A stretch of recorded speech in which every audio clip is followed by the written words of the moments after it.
Hey everybody, and thank you for joining moi, just Jamaica, once again on my channel.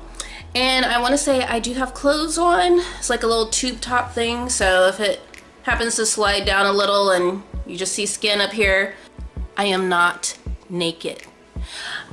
So yeah, I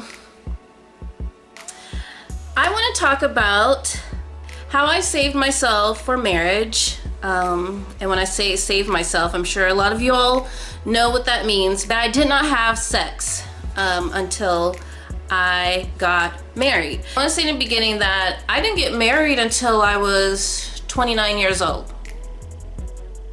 Yeah, so no sex for 29 years. I know it's kind of hard to believe, but yeah, a lot of my friends, they would always, you know, crack jokes here and there, but it never really I didn't really care about it because I was just kind of like, well, I can't miss what I never had. And of course there was the curiosity was there, and the urge. I was pretty set on following through with, you know, it was all or nothing. If I wasn't married, then I just wasn't going to have sex, and that was that. So it was something that I was, and I still am, like very, very proud of doing. I won't say that I was like a prude or anything, but I pretty much, you know, when I was dating, I would stick with like the whole like kissing and touching and that whole thing, but never went, you know, the full 100%. I never had sex until the day I was married. Where do I begin? I mean, it's not really that big of a story. I used to date a lot, you guys. Like, if you get to know me, you'll find out like the pattern in my life. A lot of things happen later or late in my life according to society. So, yeah, my first date wasn't until I was like out of high school, and I was 19 years old. I think I want to say my first kiss was when I was 20, and my first kiss was horrible, actually. Yeah, I was not good at all. Moving on, I so I grew up in Omaha, Nebraska, and I was born and raised there for 19 years. I'm actually back here in Nebraska. You know, I've come full circle, joined the military, traveled the world, and I am back in Nebraska. And you know, I was done with high school and all that good stuff. I moved to Georgia with my mom. After high school is when I actually took pride in a lot of stuff that I wore and whatnot. So I wore a lot of, I won't say like name brand, because I've never been that girl. My hair was always on point. You know, I made sure I was on point when I got to Georgia. I guess with that came a lot more attraction. I was an equal opportunity dater, and I'm not saying this to like be like, oh, I'm all that, or I thought I was all that, but I dated a lot. I didn't discriminate. I didn't discriminate as far as race. I am a heterosexual woman, so let's not get that mixed up. But yeah, I dated white guys, I've dated black guys, I've dated Muslim, I've dated Armenian. I dated a lot. It never really lasted longer than 7 months tops. And it wasn't anything. The main reason we would break up would be because they just said they couldn't do it anymore. They couldn't, you know, it was great chemistry, the attraction was there, but apparently, you know, the no sex thing was a big deal breaker. So usually, you know, we would part ways, and there was never any hard feelings. It wasn't really like, I mean, it hurt, but it wasn't a huge deal to me, because I was just like, okay. I felt like I didn't give them my all, being that I didn't have sex with these guys. So when we broke up, it was really easy for me to, you know, and just easily move on. So with that being said, let's fast forward to when I turned 25. I happened to meet my soon-to-be ex-husband. We had a great time as far as dating goes, and we dated on and off for 4 years. A lot of things came into play that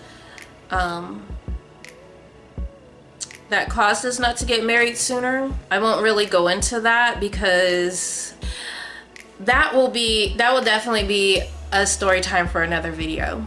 You know, I used to watch A Wedding Story on TLC. I don't know how many people actually remember that. I was into all of that, and my dream was to, you know, just like every other little girl or woman out there, I wanted a really big wedding. I wanted to wear my white dress, especially since I had saved myself, and I know white dresses, women wear white dresses on their wedding day, whether they've saved themselves or not. It's not taboo anymore or anything like that if you wear a white dress on your wedding day and you've slept with the whole town.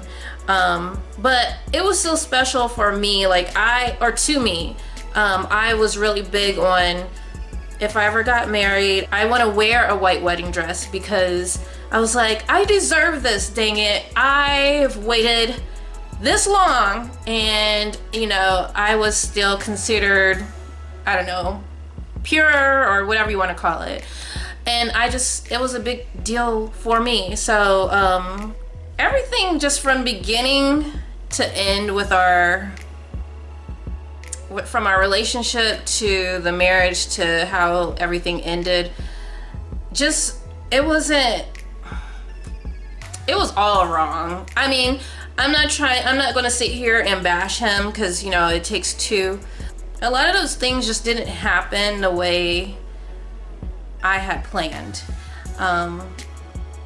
For instance, like when we got engaged, so that was definitely not a whirlwind, like he got on bended knee, and it wasn't that whole thing. I literally got off work, and he had moved in with me it had been a couple of months or so. So he was living with me, hadn't gotten a job at the time. So his whole day consisted of job hunting part of the day, and then playing video games for the other part while I was gone. So usually when I came in the house, or the apartment at the time, it was routine as usual.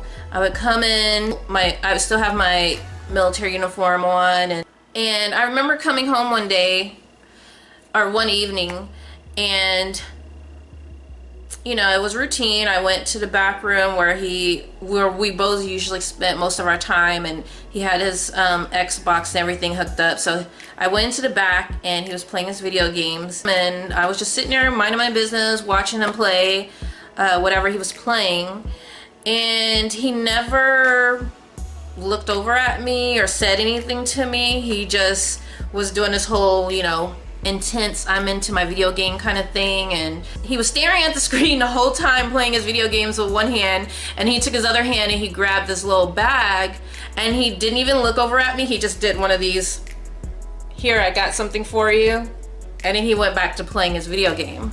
And so I was like, oh, okay, cool. So I opened up the little bag, and I reached in, and lo and behold, there's a little box. I open it up, and there's a ring. So that was my engagement, you know. And I don't know, looking back, like, I'm just that kind of person that goes along with stuff. I guess I just don't really speak up much unless I don't know, it takes a lot for me. I'm pretty easygoing. I don't like to shake the waters or whatever. So and you know, I know a lot of people would say, oh, well, then that's your fault, girl, because you should have said something, because I wouldn't have put up with that, or I wouldn't have accepted that. Being that I am how I am, you know, I took it, I accepted it. Yeah, I was like, oh, great, you know, I guess we're engaged, you know.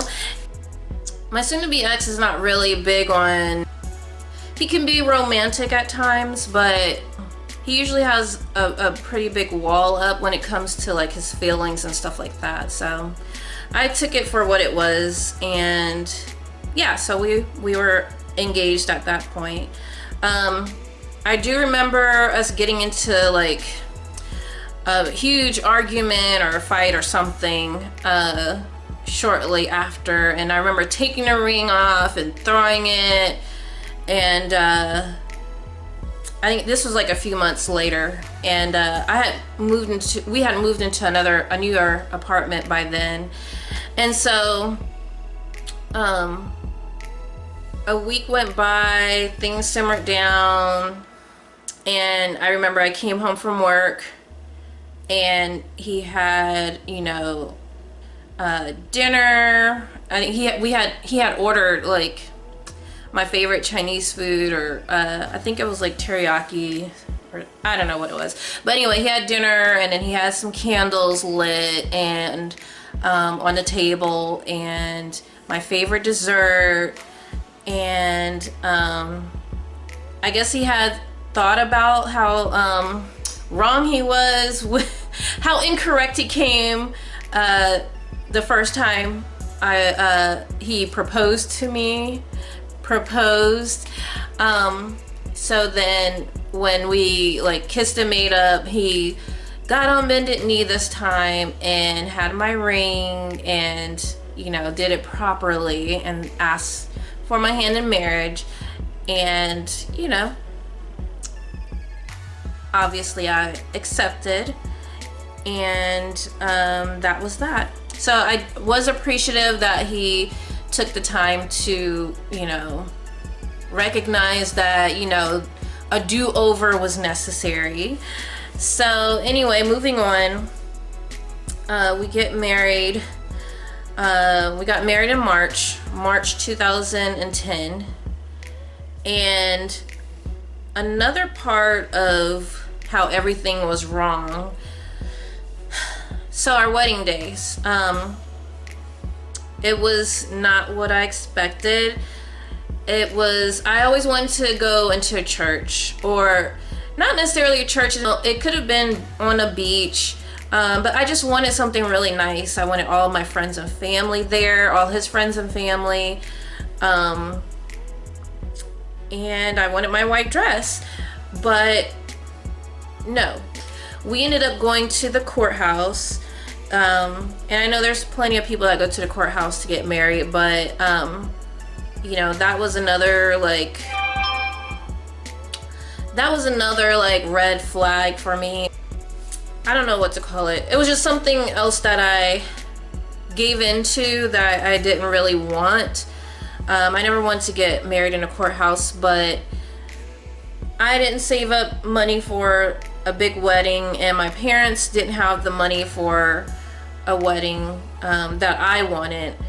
And I actually didn't even tell my mom I didn't tell my mom I was getting married till after the fact, because of the tension between him and my mom. They didn't really have the best relationship, and so she wasn't really for us being together, let alone getting married. So I just kind of kept that to myself until after the fact, which is not something that I'm happy or proud of, because you know, you always want your friends and family, especially a mom and dad, to be happy for you and be there for your big day. So none of our friends and family came. They weren't invited. Everything was just going so wrong that day. I mean, even though we had lived together before, I was stationed in Mississippi at the time, in Biloxi, Mississippi. And so I wanted him to go and sleep. You know, I wanted to have that whole, you know, the night before the wedding, you don't see each other, and, you know, we should just stay in separate places. So we ended up getting married in Mobile, Alabama. Our plan was he would go down to Mobile, Alabama and stay in a hotel the night before we got married.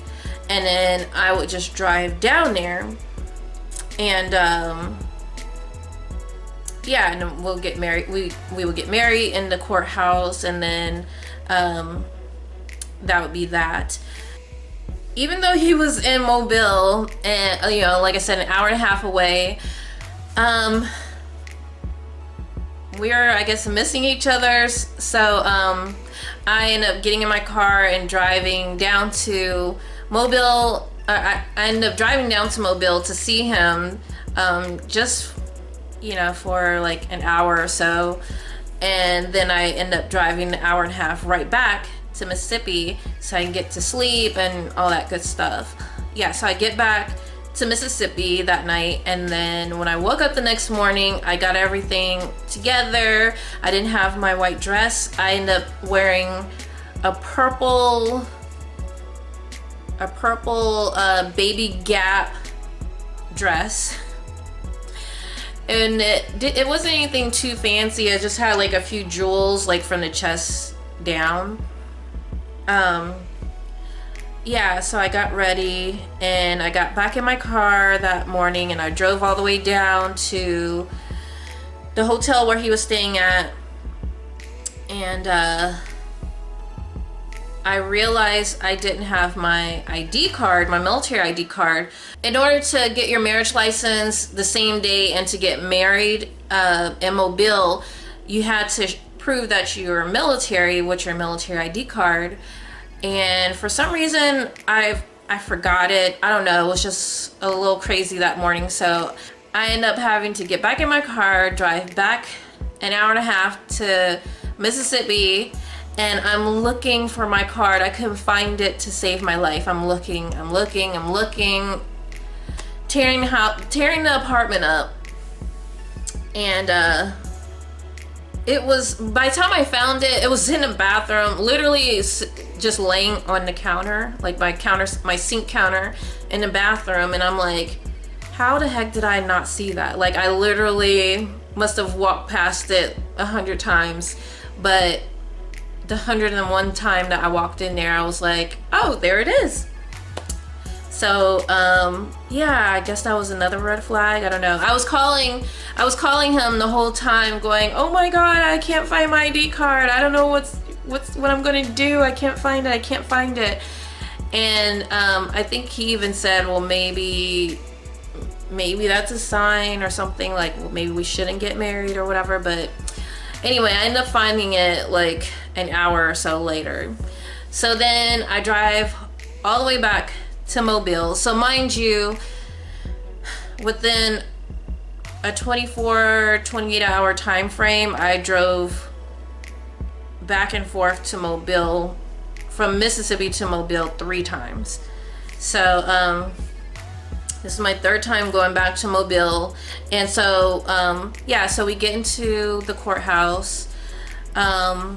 There were no pictures taken. I literally, and I'm a huge fan of like pictures and documenting, filming, you know, experiences and stuff like that, especially of, you know, something as big as getting married. There's not one picture of the wedding day. Like, it's almost like it never, if I didn't have like my marriage certificate, it was kind of like it never happened. Like, yeah, I don't know, it's just crazy. Not one picture of that day. So that was another, like, we get to the courthouse and it's like a cattle call. There's like all these people there, and yeah, we fill out all the paperwork for our license, and we just sit and wait with everyone. And, you know, they would call the next couple in behind closed doors with the judge, and the next thing I knew, they were in and then they were out. And then the next couple go in and then they were out. And it seemed to go so fast. Like, it was just a really fast revolving door of these couples. And I was just kind of like, I remember asking my soon-to-be ex, like, what are they doing in there? Like, are they getting married or what? And he was like, yeah, they're getting married. So I was like, okay. And so we were like one of the last couples to get called. But the thing was, the judge actually, he didn't know we were left in the waiting room or whatever, and he was actually closing up shop and getting ready to go to lunch.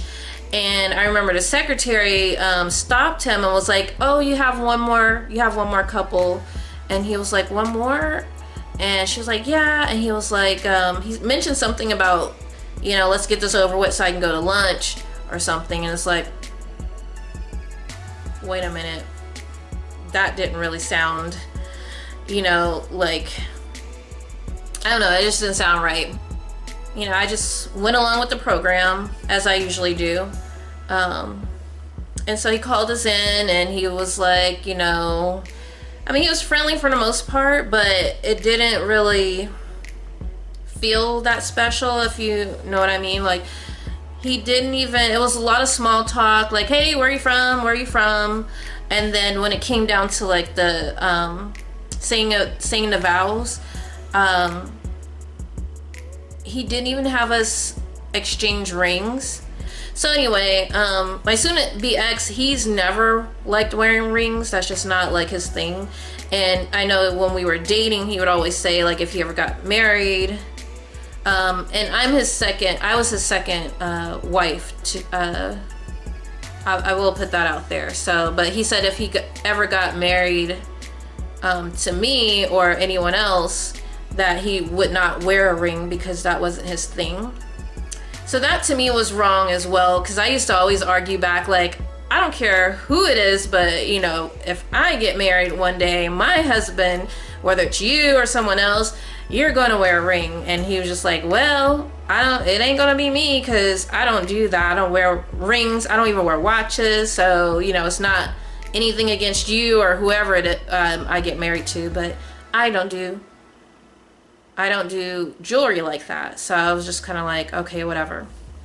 So anyway, I made sure to get like a little, even though I knew he wasn't going to wear a wedding band or anything like that, I went to Walmart and got like a $50 wedding band for him. Because I just wanted to at least have something to exchange on our wedding day, like when we said our vows. The judge didn't even ask us to exchange rings. It was really wham bam, thank you ma'am, and out the door we were, like signed the papers and we were gone. We literally went from the courthouse straight to the hotel. I don't even believe he said you may kiss the bride, or maybe we did do that, but there definitely wasn't an exchanging of the rings. So that was another like red flag, if you will. Like nothing ever happened the way I envisioned, not even close. So there wasn't a proper engagement in the beginning, you know, the first time around. I didn't get a chance to wear my white dress. I didn't get married in the, you know, anywhere I envisioned it would be. It just, I don't know. It just seemed like all wrong in hindsight, you know, looking back. I was just kind of like, wow, like so many things just did not add up. But anyway, I went along with it as usual, you know, without me giving too much away or anything like that. It was definitely not any like rose petals, or it wasn't anything that I imagined again it would be like.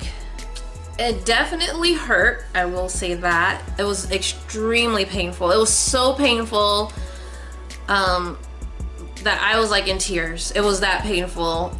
It was like one of those things like, if you don't relax and you don't, you know, just let it happen, you know, it's going to be like this horrible experience every single time. So like basically just suck it up and, you know, go through with it.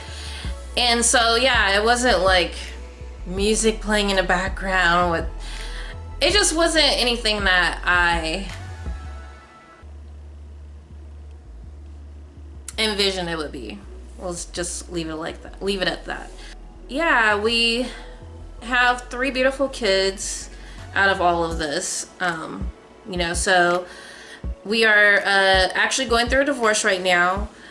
and we've been married for a little over 8 years.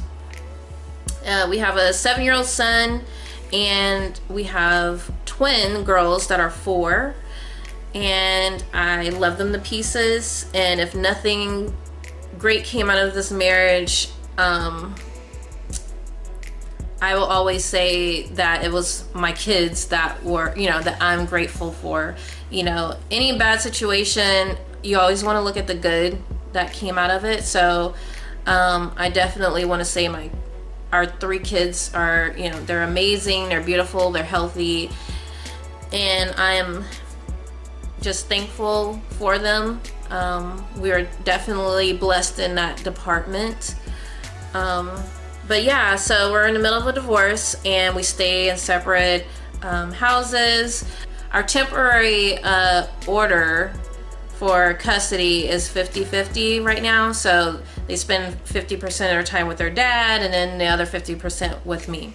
After a few years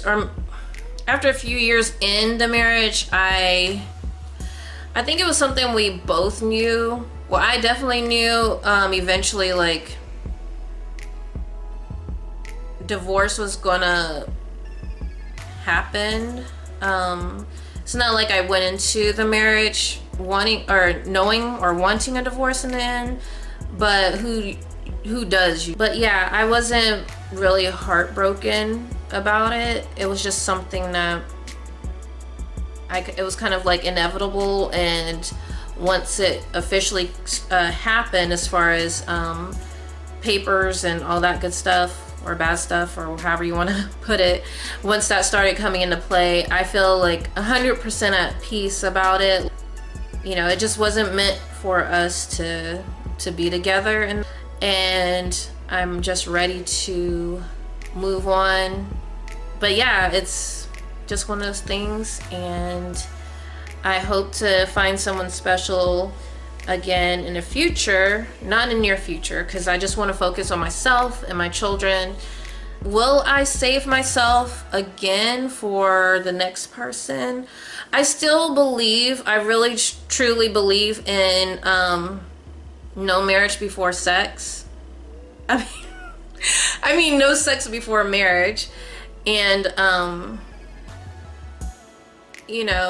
think it might be a little harder to hold true to that once I get a new relationship, if I get a new relationship in the future. I'm still proud of the fact that I saved myself for marriage, even though it's ending, because if I would have slept with all of the guys that I dated in the past, and I'm not jumping on or trying to jump on anyone else that has done that, but if I would have done that, then I would have had comparisons. Maybe my first boyfriend, if I would have slept with him. Sometimes people will have an experience with someone, and then when that experience is over, they end up trying to find it in others. And so I didn't have that issue. Yeah, I didn't have that issue. So it wasn't like I was with my husband and always thinking about what I had in the past as far as like sexual relations. I didn't have that haunting me, so to speak. But anyway, thank you all for watching my video, and I hope you all stay tuned. I know I haven't been uploading lately, but I do plan on doing that. It's just a lot of stuff that is going on right now, and I spend a lot of time just kind of focusing or trying to focus on myself. I love my downtime when I have it, so I really cherish doing me. I will try to upload more often, and if you all want more story times like this, just make sure you hit the like button so it gives me a gauge of if it's something I should do more, and definitely comment in the comment section below. And I know a lot of YouTubers say it, but it's so important, you guys. You don't understand, like, if you truly, honestly loved this video, give me a thumbs up or give me a thumbs down. I don't care. Just give me some feedback and definitely comment. And I will see you all in the next video. And if you haven't subscribed, you definitely should consider hitting that subscribe button, because you know, I feel like I've got some interesting things to offer in the future, and to offer to this channel and to my YouTube family. So if you haven't subscribed, definitely consider hitting that button and become a part of my family, my Just Jameka family, and I will see you all in the next video. Peace out.